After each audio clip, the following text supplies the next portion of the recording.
Bendiciones con todos. Tema 38 de las verdades de la palabra de Dios. Seguimos hablando de Génesis, ¿sí? Hoy día vamos a hablar de la conclusión del juicio de Caín.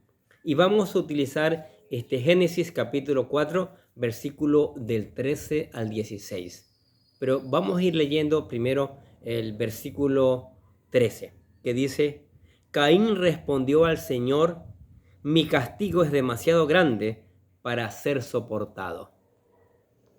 Ahora, en el tema anterior vimos el juicio de Caín por los múltiples pecados que cometió antes y después del asesinato de Abel, su hermano.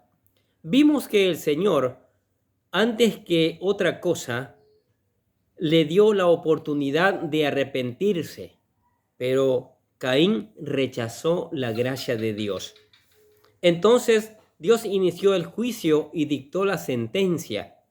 Caín es el primer ser humano en ser maldecido y desterrado de la tierra donde habitaba. Increíble. Ahora veremos la conclusión del juicio de Caín, quien, a diferencia de su padre, protesta por la sentencia que el Señor le dio.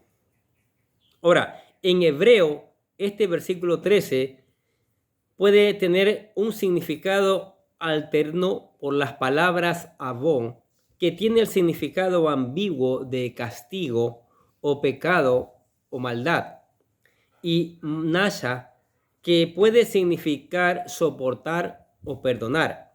Y en las primeras traducciones, como en la Septuaginta del 70 en griego, el Targum de Ankelos en arameo y la interpretación rabínica de Rashi, este versículo se tradujo como: es mi pecado demasiado grande para ser perdonado, que mostraría que Caín estaba pidiendo perdón por sus acciones.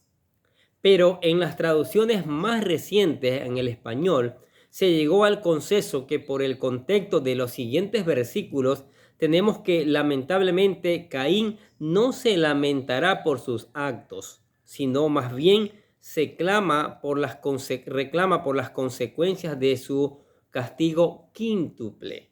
Sí, primero, al ser expulsado de la presencia del Señor. Segundo, expulsado de la tierra de Edén. Tercero, cualquiera lo podría matar. Cuarto, el suelo no le daría frutos. Y quinto, sería nómada el resto de su vida. Por lo que en este versículo, Caín estaba haciendo una súplica para mitigar su condena. Caín demostró que no conocía al Señor, porque su castigo era tan grande que no lo podía soportar. ¿Por qué no se volvió a Dios, confesó sus pecados y se entregó a la misericordia del Señor? ¿Por qué? Dios le está proporcionando un Salvador si solo acepta su regalo de salvación, como lo hace hoy día con cualquier persona. Miren lo que dice el libro de Levíticos capítulo 24, versículo 17. El que le quite la vida a otra persona será ejecutado. Hasta este punto, en todo lo que hemos visto en este capítulo, Caín no mostró remordimiento alguno. Su mente estaba más ocupada en su castigo, con un resentimiento hacia el Señor y con autocompasión. No se mostró preocupado por las consecuencias que causaron sus pecados, ni mejor aún, en buscar el perdón del Señor, quien le mostró múltiples veces que lo ama tanto que lo perdonaría. Mire, ahora el versículo 14 dice: me has expulsado de la tierra y de tu presencia, me has hecho un vagabundo sin hogar. Cualquiera que me encuentre me matará. En la frase me has expulsado de la tierra y de tu presencia, Caín protestó por su castigo, porque su castigo fue muy severo, haciendo referencia en primer lugar de su expulsión de la tierra de Edén, donde la presencia del Señor se había manifestado y que como agricultor tenía muy presente, sin darse cuenta que el ser desterrado de la presencia del Señor fue la parte más terrible de su castigo, porque sin Dios no somos nada. Dice el Salmos capítulo 13, versículo 1 y 2 lo siguiente: Oh Señor, ¿hasta cuándo te olvidarás de mí? ¿Será para siempre? ¿Hasta cuándo mirarás hacia otro lado? ¿Hasta cuándo tendré que luchar con angustia en mi alma, con tristeza en mi corazón día tras día? ¿Hasta cuándo mi enemigo seguirá dominándome? Es terrible, es lo peor que le puede pasar a un ser humano, que Dios se aleje de uno. Sí, tenemos que hacer todo lo posible para que Dios esté a nuestro lado siempre. Este castigo hace referencia a lo que le espera a todas las personas que terminarán en el lago de fuego al ser juzgados y expulsados de la presencia del Señor. ¿Sí? Mire, escuche lo que dice Mateo capítulo 7, versículos 22 y 23. El día del juicio, muchos dirán: Señor, Señor, profetizamos en tu nombre, expulsamos demonios en tu nombre e hicimos muchos milagros en tu nombre. Pero yo les responderé: nunca los conocí. Aléjense de mí, ustedes que violan las leyes de Dios. No hay que vivir lejos de Dios. El que vive ignorando a Dios termina en el lago de fuego, y eso es demasiado peligroso. Y como después veremos que los israelitas creían que si un hombre era expulsado de la tierra en la cual Jehová era adorado, entonces estaría en la presencia de otros dioses, como lo expresa el rey David cuando estaba hablando con el rey Saúl. Mire 1 Samuel capítulo 26, versículo 19, lo que dice: Le ruego a mi Señor que se digne escuchar mis palabras. Si el Señor lo ha puesto en mi contra, seguramente aceptará una ofrenda de mi parte.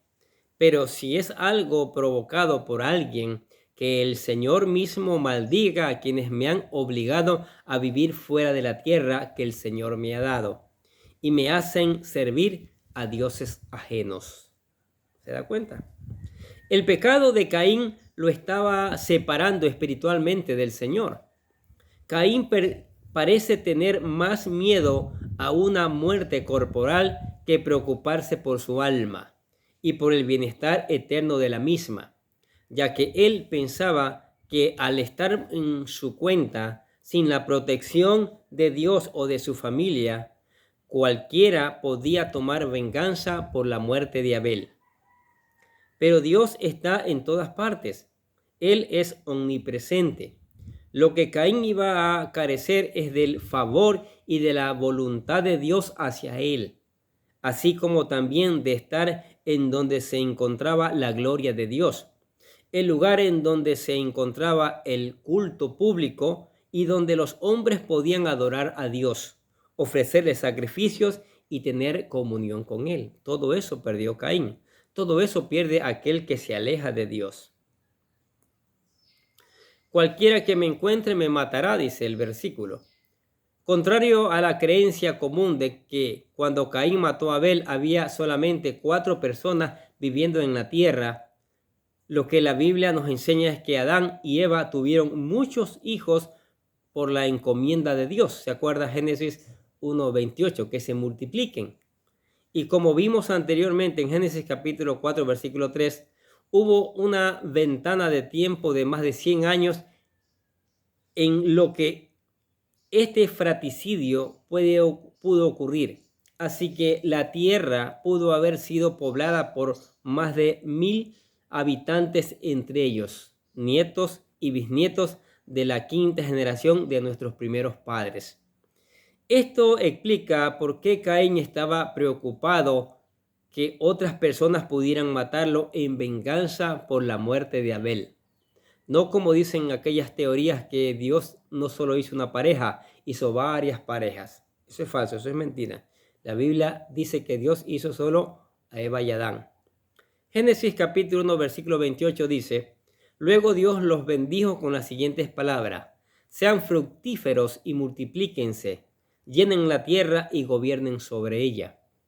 Y Génesis capítulo 5, versículos 3 y 4 dice, cuando Adán tenía 130 años, fue padre de un hijo que era igual a él, su viva imagen, y lo llamó Set. Después del nacimiento de Set, Adán vivió 800 años más y tuvo otros hijos e hijas. Las escrituras solo nos hablan de 3 hijos de Adán y no de los otros hijos e hijas que tuvo. Las vidas de estos personajes son para nuestra enseñanza y la historia del resto de su descendencia fue omitida.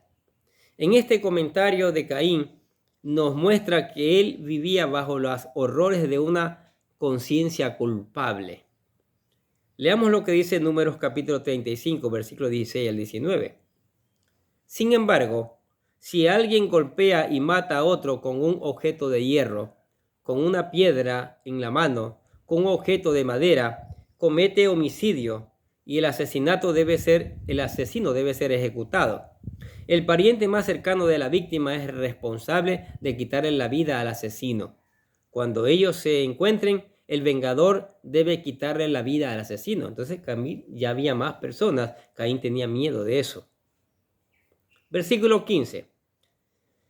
El Señor le respondió Caín, no, porque yo castigaré 7 veces a cualquiera que te mate. Entonces el Señor le puso una marca a Caín como advertencia para que cualquiera que intentara matarlo. Yo castigaré 7 veces a cualquiera que te mate. En este pasaje nos revela cómo Dios aplicó la justicia divina, donde Caín sería expulsado de la presencia del Señor, pero no de su protección. Dios estaba protegiendo la vida de un asesino y criminal de la venganza de quien quisiera tomar la ley en sus propias manos y por lo tanto cometer un delito adicional contra el Señor.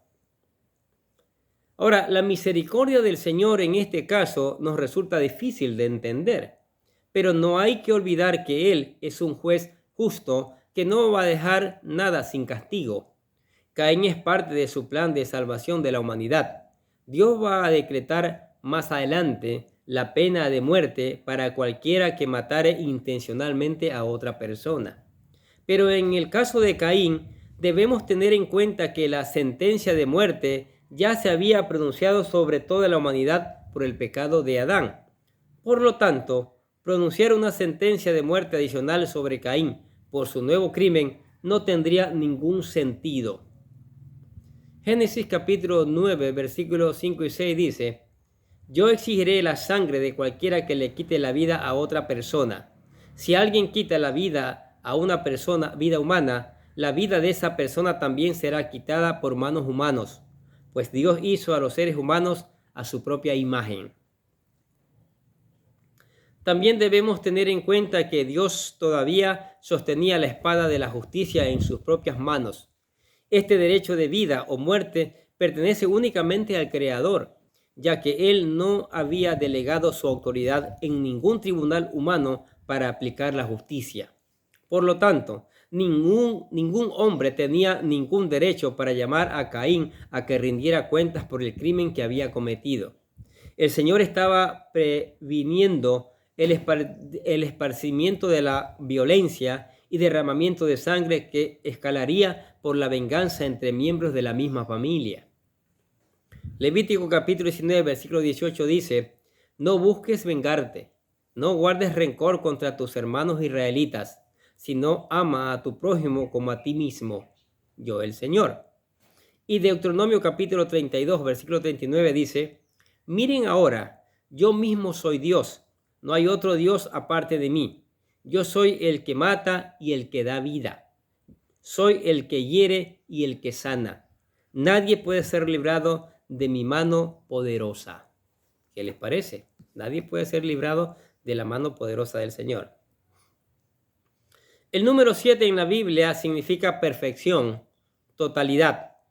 Así que al castigar 7 veces simboliza que el castigo sería completo, total, y mucho peor que el que recibió Caín por su pecado.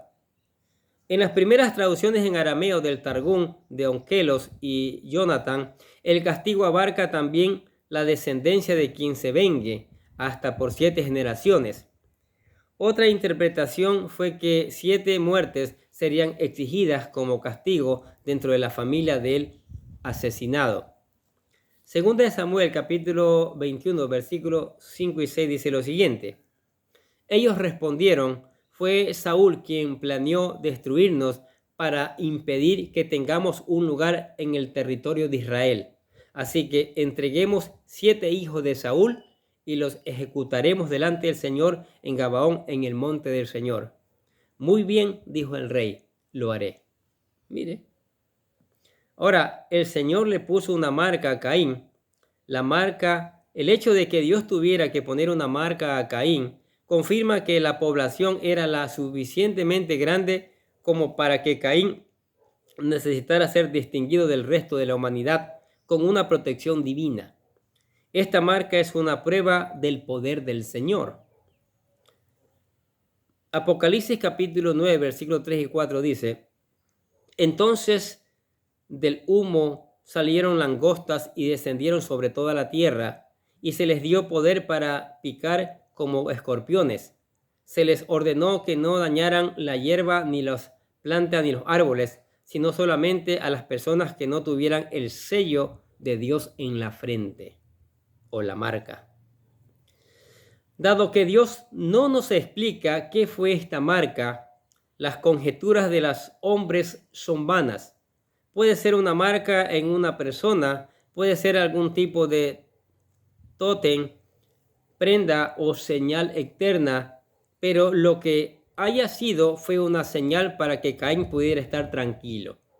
Esta marca que lo protegería sería un signo de la recordación de su venganza y crimen por el resto de su vida. Ahora, en las Escrituras está la profecía de que Dios pondrá una marca en la frente a un grupo especial de personas, los 144,000, para garantizar su protección de los juicios venideros. Apocalipsis capítulo 7, versículos 3 y 4, ponga el asunto lo que dice: esperen, no hagan daño a la tierra, ni al mar, ni a los árboles, hasta que hayamos puesto el sello de Dios en la frente de sus siervos. Y oí el número de los que fueron marcados con el sello de Dios. Fueron sellados 144,000 de todas las tribus de Israel. El profeta Ezequiel nos habla de una marca en la frente de protección para ciertas personas.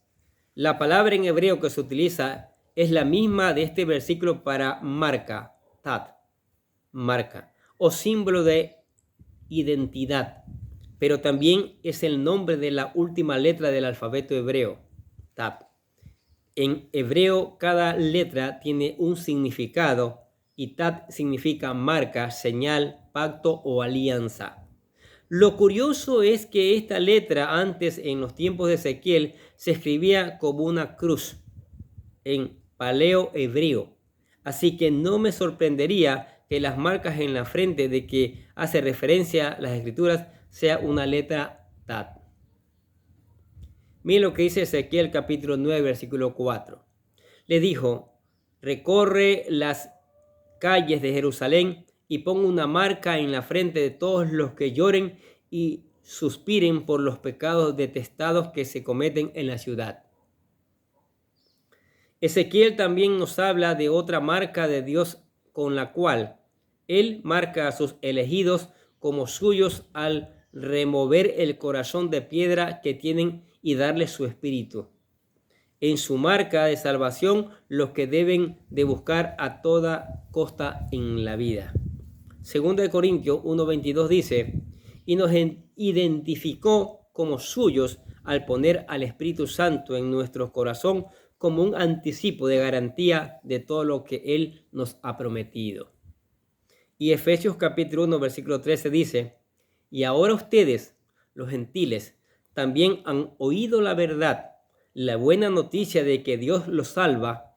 Además, cuando creyeron en Cristo, Dios los identificó como suyos al darles el Espíritu Santo, al cual había prometido tiempo atrás. Qué maravillosa palabra.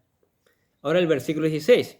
Luego Caín salió de la presencia del Señor y se estableció en la tierra de Nod, al oriente del Edén.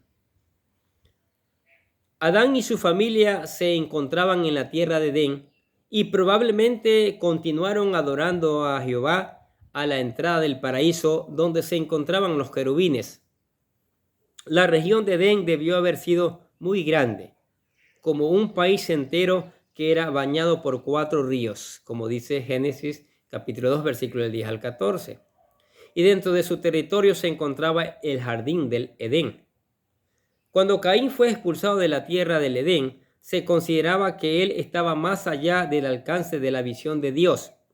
Aunque esto es imposible, ya que Dios está omnipresente en todas partes, si recordamos nuestra analogía de la tierra del Edén en el tabernáculo o templo, la tierra de Nod se encontraba fuera de los confines del área donde Dios era adorado. Leamos Deuteronomio capítulo 28, versículos 64 al 65. Pues el Señor te dispersará por todas las naciones, desde un extremo de la tierra hasta el otro. Allí rendirás culto a dioses ajenos que ni tú ni tus antepasados conocían, dioses de madera y de piedra. En medio de esas naciones no encontrarás paz ni lugar de descanso. Allí el Señor hará que te tiemble el corazón, que te falle la vista y que tu alma desfallezca. Ahora, la partida de Caín fue tanto su sentencia como su elección. A diferencia de Adán, en donde querubines no le permitieron regresar al jardín, Caín no aprendió del error de su padre y rechazó a Dios. Él estableció su civilización autosuficiente que estaba completamente separada de Dios, dando nacimiento a lo que el apóstol Juan llamó el mundo. Primera de Juan capítulo 2 versículo 16 dice: pues el mundo solo ofrece un intenso deseo por el placer físico, un deseo insaciable por todo lo que vemos y el orgullo de nuestros logros y posesiones. Nada de eso proviene del Padre, sino que proviene del mundo. Ahora, la tierra de Nod. El nombre Nod significa deambular, sacudir o temblar. Y puede ser que nos hable más del destino de Caín de que un área geográfica específica, ya que no se sabe en dónde se encuentra geográficamente, por lo que denota una tierra de destierro en contraste con el Edén, la tierra del deleite, donde Jehová caminó con los hombres. Nod es una tierra en donde Caín tuvo una vida de nómada, vagabundo, que es lo opuesto al descanso. Deuteronomio capítulo 31, versículo 16 al 18 dice lo siguiente: el Señor le dijo a Moisés: estás por morir y vas a reunirte con tus antepasados. Cuando ya no estés aquí, los israelitas comenzarán a rendir culto a los dioses ajenos, los dioses de la tierra a la cual se dirigen. Me abandonarán y romperán el pacto que hice con ellos. Entonces mi enojo arderá contra ellos. Los abandonaré, esconderé mis rostros de ellos y serán devorados. Pasarán terribles dificultades y en aquel día dirán: estas calamidades nos han ocurrido porque Dios ya no está entre nosotros. En esos días esconderé mi rostro de ellos debido a toda la maldad que cometen al rendir culto a otros dioses. Al oriente del Edén, cuando la Biblia nos describe personas yendo al este de donde se encuentra Dios o su templo, nos habla de una referencia geográfica donde las personas se alejan de la presencia del Señor, porque hay que ir hacia el lado contrario, hacia el oeste, para entrar en el tabernáculo. Así que Caín se estaba yendo a la tierra más hacia el este que donde estaban sus padres y familiares. A medida que la humanidad va más al este, simboliza que se está alejando espiritualmente de Dios. Muy interesante, ¿no es cierto? Y para concluir este estudio, este video, nos gustaría mencionar que Dios no sentencia a Caín a una muerte inmediata, porque su plan de salvación, la descendencia de Caín, tenía un papel trascendental. Por ello son mencionados en las Escrituras, aunque sabemos que todos ellos mueren durante el diluvio. Dios le dio a Caín la oportunidad de reflexionar, arrepentirse y regresar a Dios a través de una expiación típica mediante el apropiado sacrificio de la sangre de sus pecados. Y aunque la Biblia no nos especifica que lo que haya hecho, tal vez la protección que le dio y las dificultades a las que se enfrentó en la tierra de Nod pudieron despertar su conciencia y suavizar su corazón. Tal vez por esta razón veremos que los nombres de su descendencia mencionan el nombre del Señor, y Yahvé les dio la sabiduría para que pudieran establecer ciudades, desarrollar tecnologías, artes y otras industrias. Así que no es claro que la línea de Caín hubiera sido mucho peor que la línea de Sem. Deuteronomio capítulo 4, versículo 30 y 31 dice: en un futuro lejano, cuando estén sufriendo todas estas cosas, finalmente regresarán al Señor su Dios y escucharán lo que Él les dice. Pues el Señor su Dios es Dios compasivo, no los abandonará, ni los destruirá, ni se olvidará del pacto solemne que hizo con sus antepasados. ¿Qué le parece esta palabra de Dios, este video sobre el juicio de Caín, sobre la conclusión del juicio de Caín? ¿Sí? Ahora, ¿qué debemos hacer nosotros que también nos hemos apartado del Señor? Nosotros que hemos renegado de Dios, ¿sí? Que nos hemos ido tras el mundo y sus deseos. Confesar a Cristo como Señor y Salvador, aceptar a Cristo como Señor y Salvador, entregarle el corazón. Por eso en cada video nos damos a la tarea, damos unos minutos para presentarle lo que llamamos la oración de fe. La oración, cómo aceptar a Cristo, cómo cambiar esa vida sin Dios que llevamos. Repítela con todo su corazón, buscando ser un hijo de Dios. Dice: querido Dios, sé que soy un pecador y que nada de lo que hago puede hacerme ganar el cielo o la vida eterna. Creo que Jesucristo murió por mí, derramando su sangre para lavar todos mis pecados, para ser redimido, y que se levantó de la tumba al tercer día. Ahora mismo lo recibo como mi Salvador personal, confiando solamente en Él como mi único camino al cielo. Señor Jesús, séllame y lléname con tu Espíritu Santo y escribe mi nombre en el libro de la vida para ser salvo. Y decimos: gracias, amado Padre Celestial, por regalarme la vida eterna. Acepto a Cristo, maravilloso. Es la mejor decisión que usted ha tomado. Ahora es un hijo de Dios, y como hijo de Dios, venga todos los días a la palabra, a meditar en esta palabra, aprenda, deje que el Espíritu Santo le enseñe, busque obedecer esta palabra de Dios y también predicarla a otros. Tenga tiempo de alabanza, porque Él es el Señor, porque Él es el Rey de Reyes, y converse con Él a través de la oración. Dios le va a responder, ¿sí? Y eso demuestra que le va a escuchar. Y también les contamos que hay espacio para usted en la iglesia y para su familia. Vengan, juntos sigamos aprendiendo, porque con ustedes yo estoy aprendiendo aquí estas verdades de la palabra de Dios. Amén. Oremos. Padre, te damos gracias por tu palabra, mi Dios. Tu palabra siempre encontramos enseñanza fresca, enseñanza nueva, enseñanza para que nuestra alma, para que nuestra vida se acerque más a ti, mi Dios. Y esa enseñanza, ponerla en práctica, debemos predicarla también a otros, con nuestro testimonio, con nuestras vidas, con tu palabra, Señor. Pedimos que tu Espíritu Santo pueda llevar esta palabra por todos los rincones del mundo, pero que sea escuchada, que las personas reflexionen, recapaciten, mediten en esta palabra de Dios, y esta palabra de Dios traiga una transformación. Esta palabra traiga un cambio, traiga una cosecha, ¿sí? Confiamos que todos estos videos que estamos haciendo mañana va a traer una cosecha para gloria de tu nombre y para testimonio del mundo. Porque lo único que puede cambiar el mundo es tu palabra, mi Dios. Tu palabra maravillosa que cada día nos enseña, mi Dios. Por eso te alabamos y te damos gracias en el nombre del Señor Jesucristo y decimos amén. Y los bendecimos a ustedes que escuchan la palabra de Dios cada día. Qué maravilloso escuchar cada día la palabra de Dios. Pero no solo hay que escucharla, hay que ponerla en práctica, ¿sí? hay que ponerla en práctica y después, una vez puesta en práctica, predicarla, porque otros necesitan saber también estas verdades, ¿sí? Y nosotros desde acá estaremos orando por ustedes y les deseamos que tengan un día lleno de bendiciones.